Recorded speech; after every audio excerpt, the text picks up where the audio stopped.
사도행전을 함께 나눠서 너무 감사합니다. 우리 지난주부터 2주간 스데반의 긴 설교, 하지만 그 안에 있는 분명한 내용을 살피고 있습니다. 스데반의 설교가 3명의 중요한 인물을 통하여 이스라엘 역사를 개관했다는 이야기를 했습니다. 목표가 있었기 때문이죠.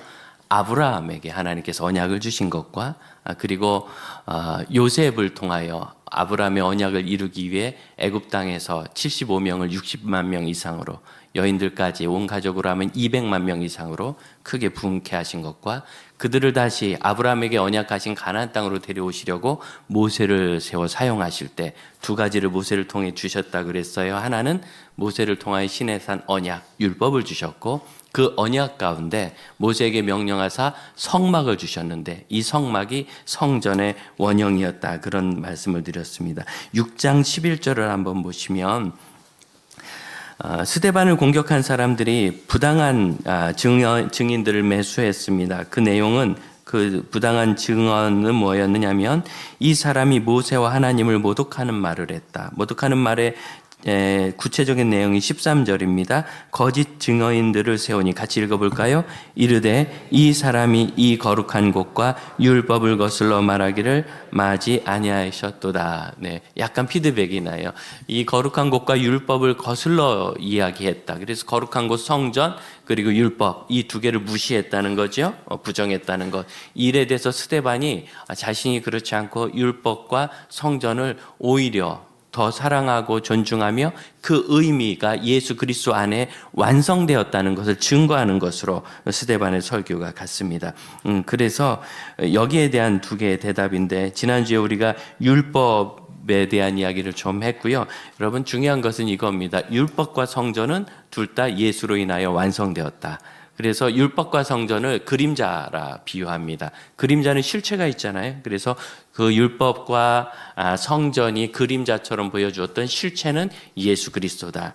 그래서 모세를 존중하면, 율법을 그가 진실로 존중한다면 예수 그리스도를 발견하게 될 것이요, 성전에서 예배를 진실로 드린다면 예수를 만날 것입니다. 그래서 누가복음에 성전에서 오랫동안 나이 들도록 생활하던 선지자 시몬과 안나가 아기 예수를 안았을 때 뭐라고 얘기해요? 내가 이제 주의 구원을 보나이다. 이분이 하나님의 구원을 전할 자이다. 이렇게 증거하잖아요. 왜? 그들이 성전을 진실로 사랑했기 때문에 예수 그리스도를 만난 것입니다. 또한 이 마지막 6장의 스데반의 설교, 7장의 스데반의 설교가 나오기 전에 6장에 초대교회 부흥을 일단락치면서 많은 제사장들도 주님께 돌아왔다라고 언급했지요. 그것처럼 분명하게 율법과 성전을 사랑하면 하나님을 알게 되고 하나님의 뜻인 예수 그리스도를 만나게 되는 거죠. 우리가 읽은 성경 7장인데 44절부터 읽었는데 37절을 다시 한번 볼까요? 37절 같이 한번 읽어봅시다. 이스라엘 자손에 대하여 하나님이 너희 형제 가운데서 나와 같은 선지자를 세우리라 하던 자가 이 모세라. 이 나와 같은 선지자를 세우리라, 당신들이 그렇게 사랑하는 모세가 그렇게 이야기를 했어요. 모세가 그 이야기를 한 거예요. 그런데 왜 모세가 한 이야기를 믿지 않는가? 그들에게 하나님이 보내주신 선지자들을 모두 다 박해를 하고 그렇게 참 괴롭혔어요. 선지자들 중에 누구도 존중하지 않았어요. 이런 심각한 문제를 스데반이 지적하고, 그리고 이 선지자의 최종 완성이신 최종적 선지자이신 예수 그리스도께서 오셨을 때도 이스라엘은 예수 그리스도를 박해하고 밀어낸 것입니다. 모세를 따르지 않은 것처럼 예수를 따르지 않는다고 그렇게 말합니다. 그래서 38절 시내산에서 말하던 그 천사와 우리 조상들과 함께 광야 교회에 있었고 또 살아있는 말씀을 받아 우리에게 주던 이 사람. 율법은 결코 죽이는 것은 아니었어요. 살리는 것이었지만 결국은 그것이 사람을 살리는 일에는 부족했던 것이 율법의 부족함이 아니라 율법을 믿고 지키는 사람들의 부족함 때문입니다. 여러분, 여기다 줄을 한번 끼워놓고 로마서 10장을 한번 보시겠습니까? 우리가 로마서 10장을 통하여 이 일을 좀 보기를 원하는데 10장 3절입니다. 10장 3절 제가 읽어드릴게요. 하나님의 의를 모르고 자기의 의를 세우려고 힘써 하나님의 의에 복종하지 아니하셨느니라. 이게 참 내용이 좀 복잡한데, 하나님의 의를 모르고 자기의 의를 세우려고 하다가 하나님의 의에도 실패했다. 이 이야기는 사실은 그 앞에 있는 9장 31절을 보면 좀 알 수 있습니다. 9장 31절 같이 한번 읽어보겠습니다. 시작. 의의 법을 따라간 이스라엘은 율법에 이르지 못하였니. 율법은 생명의 말씀으로 우리에게 주셨지만 결국은 이 율법을 따라가더라도 그 율법의 완성에, 그 율법을 다 만족시키는 일에 이르지 못했기 때문에 결국 10장 3절처럼 자기의 의를 세우려고 하나님의 의에 복종하지 않는 율법을 고집하다가 이제 진짜 하나님의 의를 주셨거든요. 4절입니다. 같이 읽어봅니다. 10장 4절. 그리스도는 모든 믿는 자에게 의를 이루기 위하여 율법의 마침이 되시니라. 율법을 하나님이 완성을 성취를 시켜주신 거예요. 사람이 율법을 성취하지 못하니까 그리스도를 보내셔서 율법의 마침이신 그리스도를 보내셔서 이미 이제 완성이 우리에게 왔어요. 그럼 그 그리스도를 믿으면 되는데 3절에 있는 것처럼 계속해서 자기 의를 이루려고 하다가 하나님의 율법에 이르지 못한다. 이번에 총회를 지내면서 제가 많이 생각한 것은 두 가지입니다. 두 가지인데 그 중에 하나는 뭐냐면 우리가 하나님을 더 의지해야 된다. 믿습니까? 우리가 하나님을 더 의지해야 된다. 사실 제가 심부름을 하나 이번 총회에서 맡았어요. 교육개발원 이사에서 이제 임원 막내를 하다 보니까 위에 이사장님도 계시고 서기 목사님도 계신데 두 분 다 총회를 못 오셨어요. 안 오셨어요 이번에. 그래서 저만 남은 거예요. 그래서 이 새파란 그 총대로 하면 아주 젊은 대의원인 제가 그 앞에서 이사회에 관한 중요한 보고를 하고 이건 괜찮아요. 그냥 받으면 되니까. 근데 규칙 개정을 청원을 해야 되는데 그것은 이사 구성과 이사장 선출에 관한 그 중요한 총회 두 개의 규정을 바꾸는 건데 총회 안에 우리 산하 기관 7, 8개가 있습니다. 그중에서 교육개발원만 다른 정관을 쓰게 해주세요라고 말하는 것은 굉장히 어려운 건데 총회장님도 동의하시고 거기 있는 목사님들도 동의하셨지만 여기에 대해서 왜 거기만 특혜냐라는 반대가 나올 수 있기 때문에 쉽진 않은 상황에서 제가 스트레스를 사실은 좀 많이 받았습니다. 그래서 하다가 막 급하게 내려가다 다리도 삐고 뭐 몸에 뭐도 막 나고 스트레스 받으니까 뭐 그런 문제가 있었어요. 결국 마지막 순간까지 너무 어려웠는데 마지막 수정된 규칙을 이렇게 딱 보고해드리고 그것을 허락하기로 이렇게 동의를 받아야 되는데 이걸 보고하는 분들이 그걸 통째로 누락을 하고 올라온 거예요. 무슨 의도가 있었던 것 같지는 않고 마지막에 그 회의를 한나절 빨리 마치고 싶어서 원래는 그 다음날 정오까지 해야 되는데 빨리 마치고 싶어서 서두르다 보니까 이 규칙을 심의하는 분들이 그 부분까지 미처 못하고 이거 나중에 하겠습니다 이렇게 한 거예요. 그래서 애매하게 끝나버려 가지고 저희는 아주 곤란한 상황에 처할 그런 위기였습니다.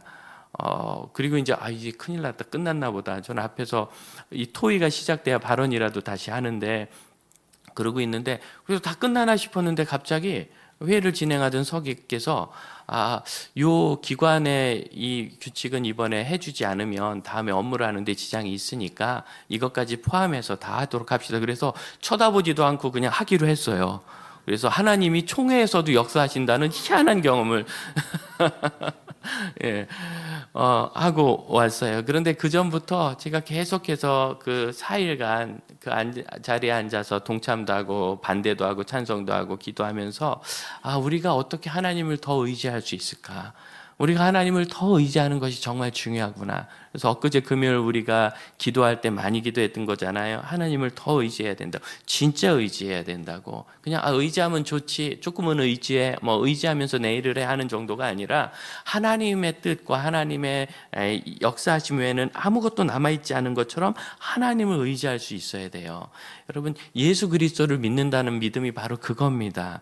믿는다는 것을 우리가 설명하기 어렵거든요. 내가 이 구원의 복음을 믿는다. 사형리의 복음을 믿는다. 도대체 뭐가 믿는 거냐?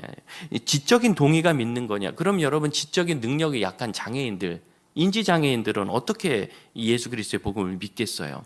그래서 이것은 지적인 동의에서 머물러서는 안 되고 나의 구원을 오직 예수 그리스도께 맡기는 의뢰함이어야 합니다. 내 구원은 이 사람의 노력, 내가 의를 이루려는 노력, 이 어떤 것으로도 할 수 없고 오직 예수께서 그것을 완성해서 주셨는데 3절에 있는 것처럼 어리석어서 자기 의를 이루려고 하다가 오히려 하나님께서 주신 율법의 완전한 마침 예수 그리스도를 놓치게 되는 문제를 우리가 피해야 합니다. 그러려면 나의 구원에 있어서 전적으로 오직 예수 그리스도께 의지하고 신뢰해야 됩니다. 여러분 지금 의자에 앉아 계시죠? 이 의자를 만들 때 사연이 있었어요. 이 의자를 약간 이렇게 원이 되도록 만들자고 이렇게 디자이너가 제안을 하는데, 그럼 나무를 원으로 만들려면 되게 어렵겠죠.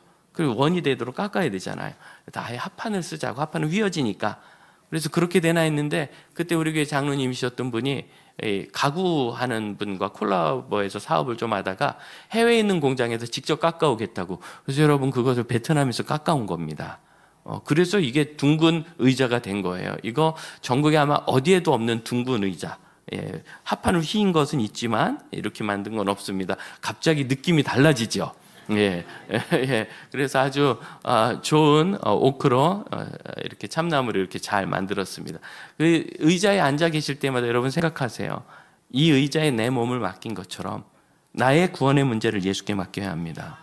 여러분, 의자에 앉아 계셔도 거기서 힘 딱 주고 내 스스로의 힘으로 버티면 힘듭니다. 내 스스로의 힘으로 버티면 힘드는데 내 몸을 이 의자에 맡기면 그게 편안한 거예요. 마찬가지로 우리의 구원에 대해서 전적으로 예수께 맡겨야지, 예수님을 믿은 다음에 내가 무슨 의를 이루고 뭔가 예수님께 해드리고 어떤 의로운 삶을 하고, 여러분 이건 다 귀하고 아름다운 거예요. 그런데 사실 의로운 삶과 윤리적인 삶과 헌신하는 것은 예수를 믿지 않는 사람에게도 귀한 겁니다.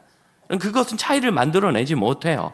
그게 아니라 그런 어떤 나의 선행이 아니라, 나의 의가 아니라 이 율법을 완전히 이루신 예수 그리스도를 의지하심으로 구원받는 것을 믿으시길 바랍니다. 9절을 한번 봅시다. 로마서 10장 9절 같이 읽어봅니다.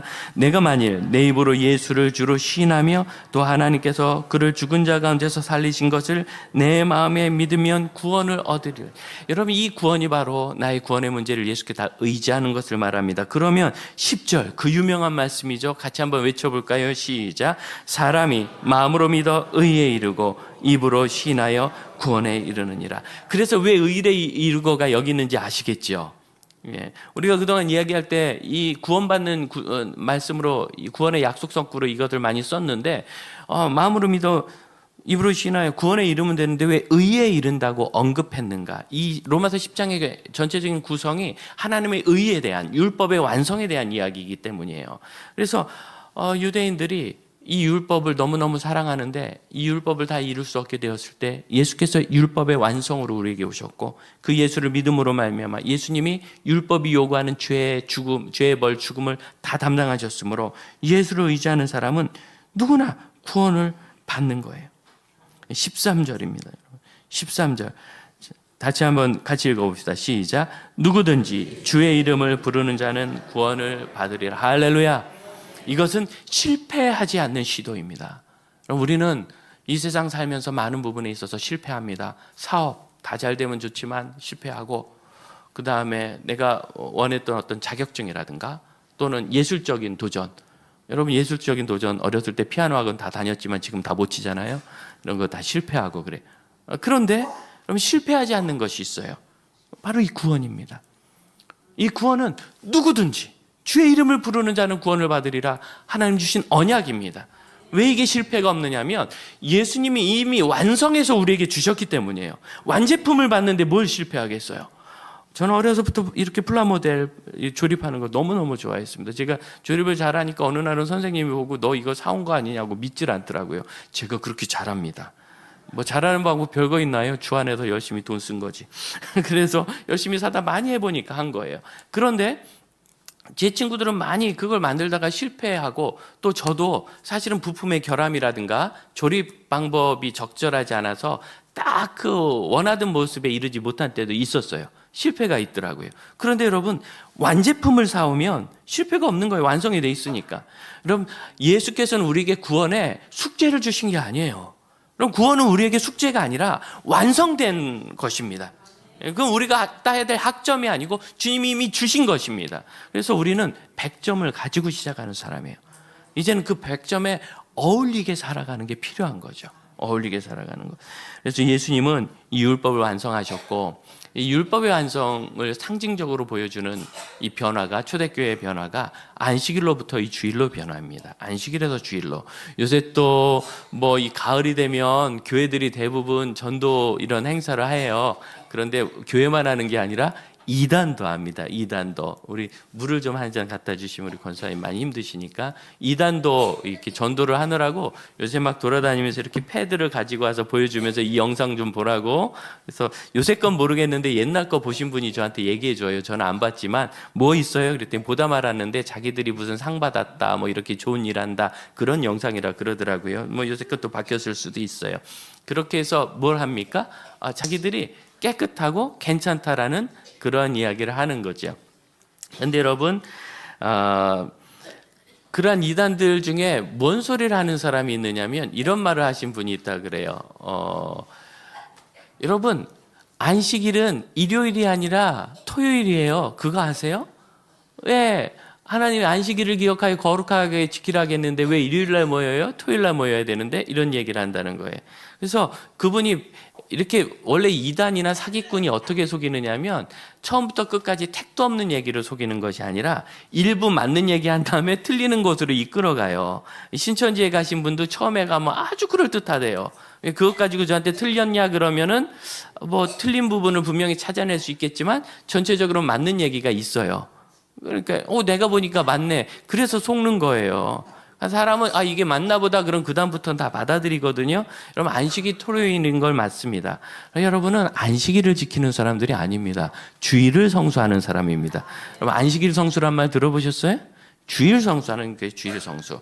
초대교회 성도들은 처음에는 제1일과 제7일, 제7일 안식일과 안식 후 첫날 제1일, 안식 후 첫날이니까 7일 단위로 돌아가니까 1일이죠. 주일. 주일부터 토요일로 봤을 때 제7일은 안식일이요. 제1일은 주일인데 그래서 두 날 다 모였어요. 주의 날. 그래서 사도행전 20장 7절을 보면 그 주간의 첫날에 우리가 떡을 떼러 모였다. 그 주간의 첫날에 모였다고 이야기를 해요. 이렇게 두 날을 모이다가 또 고린도전서 16장 2절 같은 경우는 매주 첫날에 너희 각 사람이 수입에 따라 헌금을 이렇게 딱 했다가 나중에 연보 안 해도 된다고 이렇게 이야기하고 요한계시록 1장 10절 이거 중요합니다. 요한이 뭐라고 하느냐면 주의 날에 내가 성령에 감동되어 이렇게 내가 어떤 환상을 봤는데 그래서 요한계시록 1장 10절에 사도 요한이 이 계시의 환상을 본 것이 주의 날인데 그날이 첫날이에요. 첫날 주의 날. 이 주의 날의 주의라는 단어가 큐리아코스라는 이 단어는 주님께 속한 그런 의미예요. 이 속했다는 게 내 거야, 내가 가졌어 이런 의미가 아니라 어떤 긴밀한 연관성이 있어서 속한 거예요.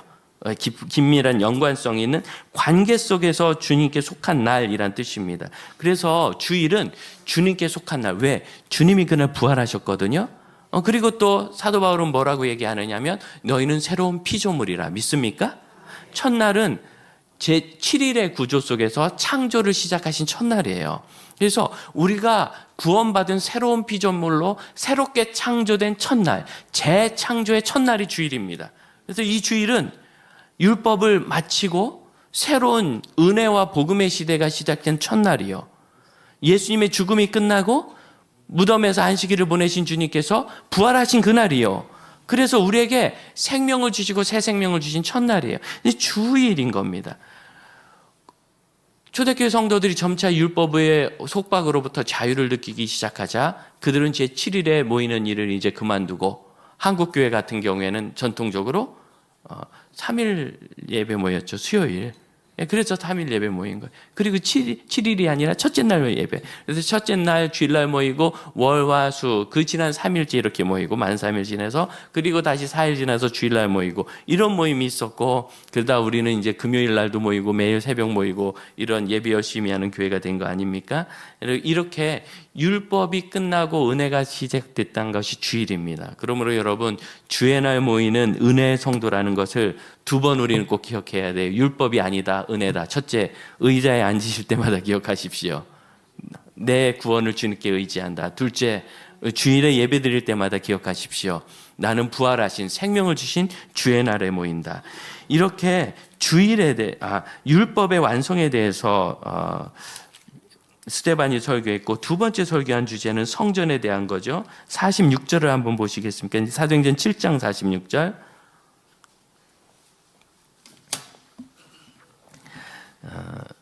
46절을 보면 우리 조상들이 그것을 받아 무엇을 받았는가? 44절에 보면 모세에게 말씀하신 증거의 장막을 주셨어요. 그래서 44절, 45절 그것을 받았고 45절 하반절에 보면 여호수아와 함께 가나안 땅에 가지고 들어갔다.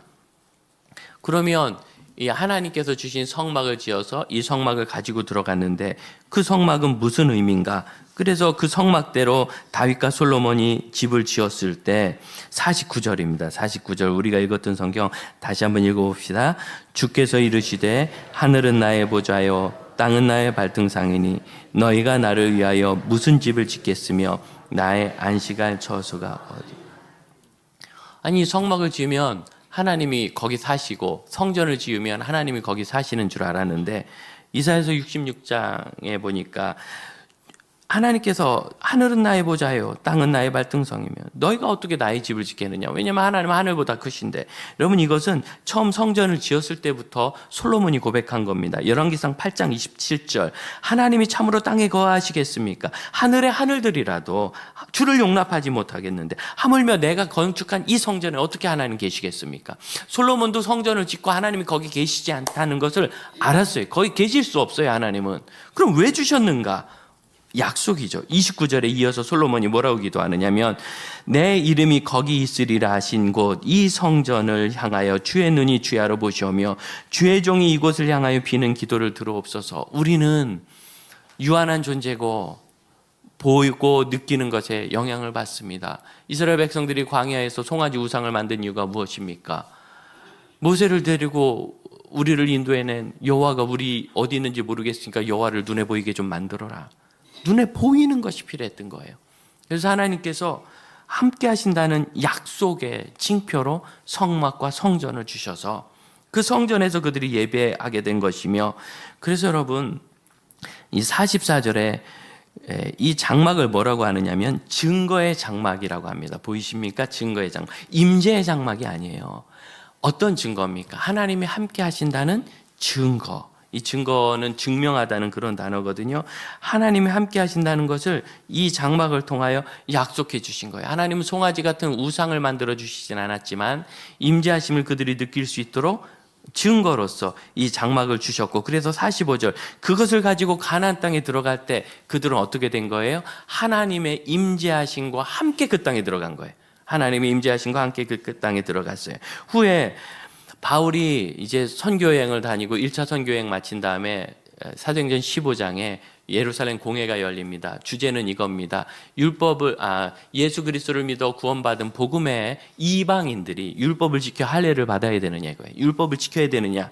그래서 거기에 대해서 막 논의가 많을 때 바울이 그들이 이렇게 전할 때 얼마나 하나님께서 크게 역사하셨는지 하나님의 역사하심을 다 증거하고 성령이 임하신 것 증거하고 그들이 복음으로 구원받은 것을 다 증거했을 때 그럼 하나님께서 이제 이방인에게도 믿음으로 구원을 주셨는데 그때 예수님의 동생인 야고보 주의 형제 야고보가 설교를 합니다. 사도행전 15장 16, 17절 이건 아모스 9장을 인용한 건데요. 이렇게 말해요.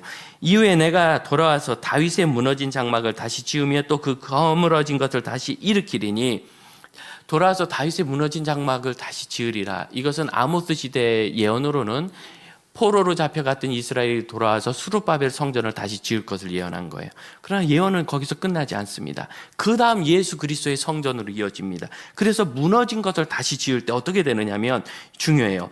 그 남은 사람들과 내 이름으로 일컬음을 받는 모든 이방인들로 주를 찾게 하려 합니다. 모든 이방인들이 주를 찾게 하려면 여러분 성전이 이방 지역에 있어야 될 거 아니에요.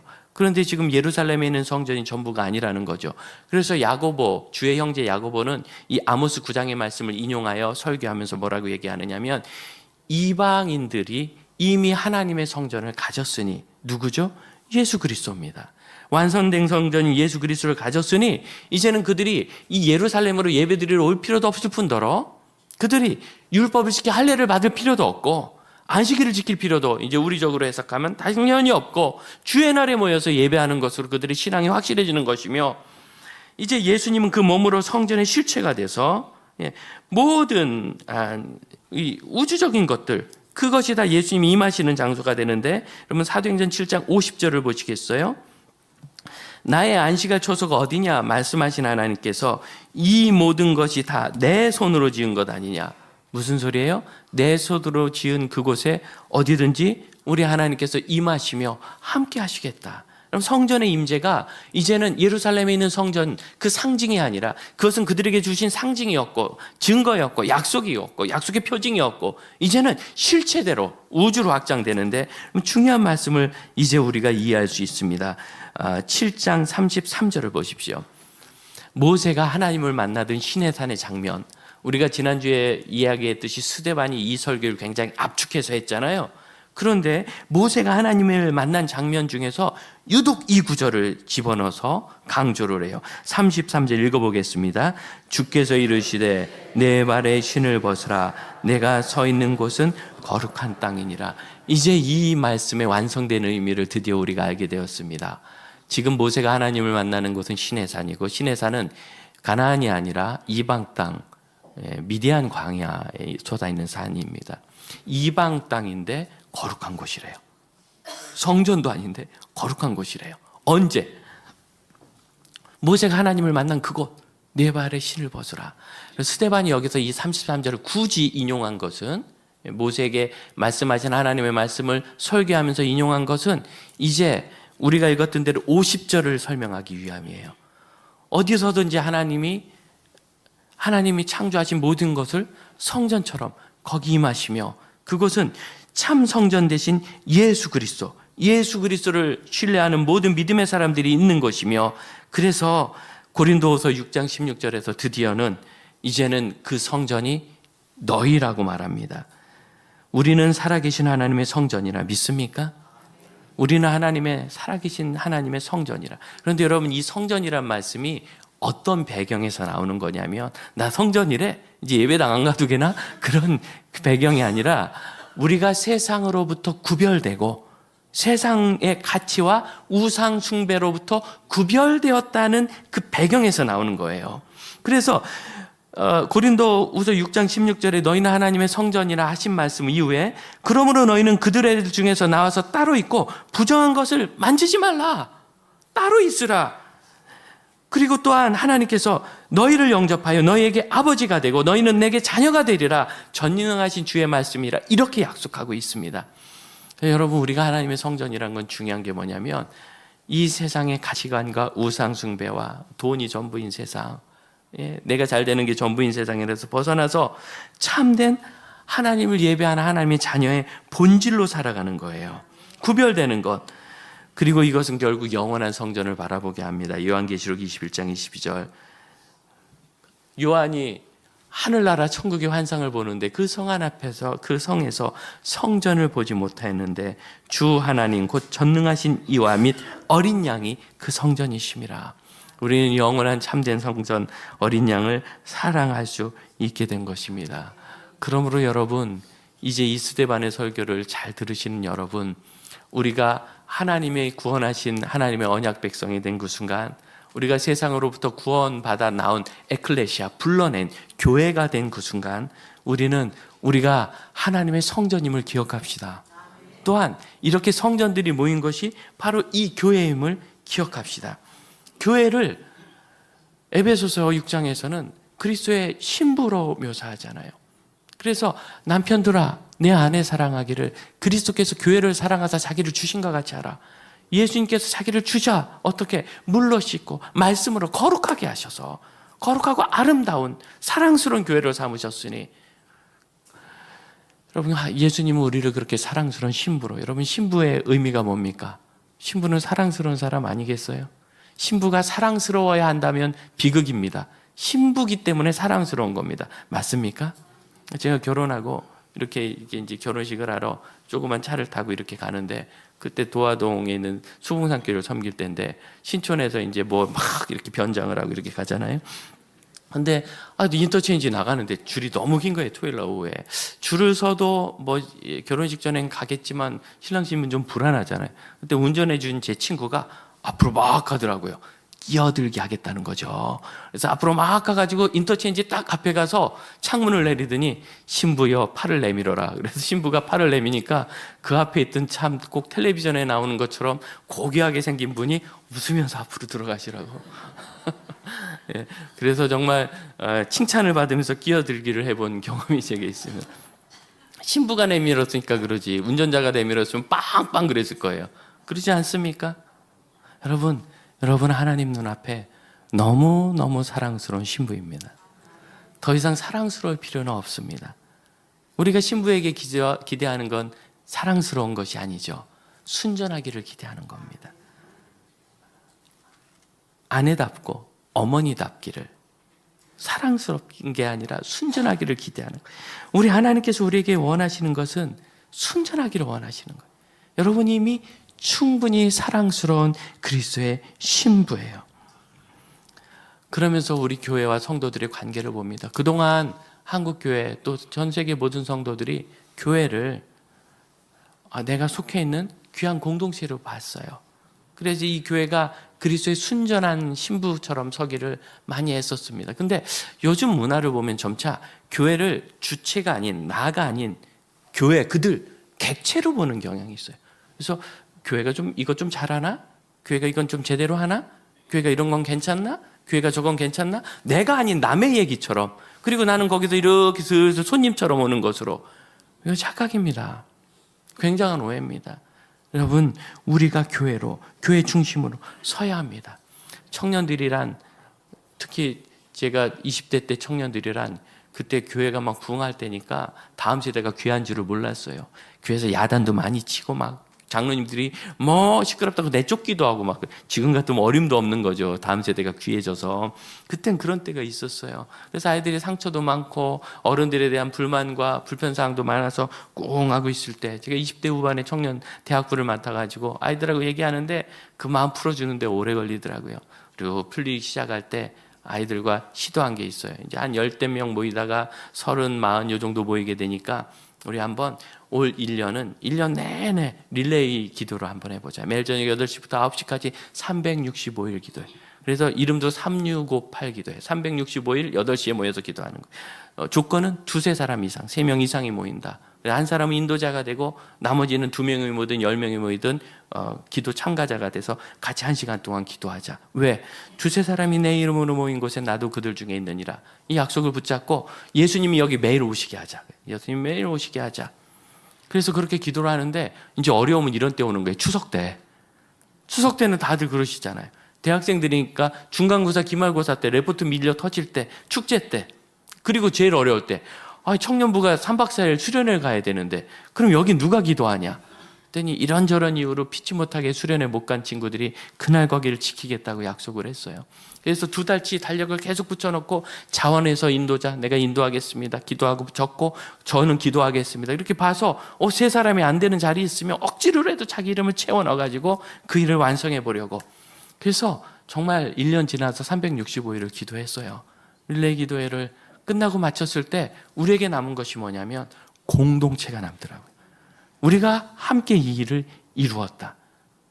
여러분, 교회, 예수님의 몸인 교회는 함께라는 이 중요한 부사로 이루어집니다. 함께 참여할 때 교회가 되고 거기에 참여한 내가 순전해지는 거예요. 제가 총회장에 가서 다른 거 못하고 그냥 기도했던 것처럼, 사랑했던 것처럼, 거기서 제가 발견한 건 이겁니다. 발견한 건 여기 오신 목사님, 장로님들이 정말 우리 총회를, 교단을 사랑하는구나. 사랑하는 방식이 약간 이상해서 그런데 사랑하긴 되게 사랑하는구나. 그래서 사랑스러운 모든 결의는 다 통과가 되더라고요. 신학교에 예산을 우리 10억 원을 만들어 줍시다. 그 큰 돈을 통과. 통과. 그리고 여성들이 설교를 할 수 있게 우리 교단이 이걸 잘 안 하니까 해줍시다. 통과. 그랬다가 나중에 뒤집어서 좀 그랬는데 어쨌든지 그것이 마음인 거예요. 잘 하고 싶어한. 사랑하는 형제자매 여러분, 이제 우리가 명절이 돼서 흩어진 교회가 되지 않아요? 그 곳곳에서 우리가 주방에 서 있든 마당에 서 있든 방 안에 있든 차 안에 있든 여러분, 좋은 교회라는 걸 기억하십시오. 주님이 거기 함께 계십니다. 내 신을 벗어라. 내가 선 그곳은 거룩한 곳이라. 네, 우리가 하나님의 이름을 부르는 그곳이 거룩한 땅이 되는 일은 실패하지 않습니다. 너와 내 집이 구원을 얻으리라 하신 것처럼 그 약속은 실패하지 않습니다. 우리 함께 찬양합시다.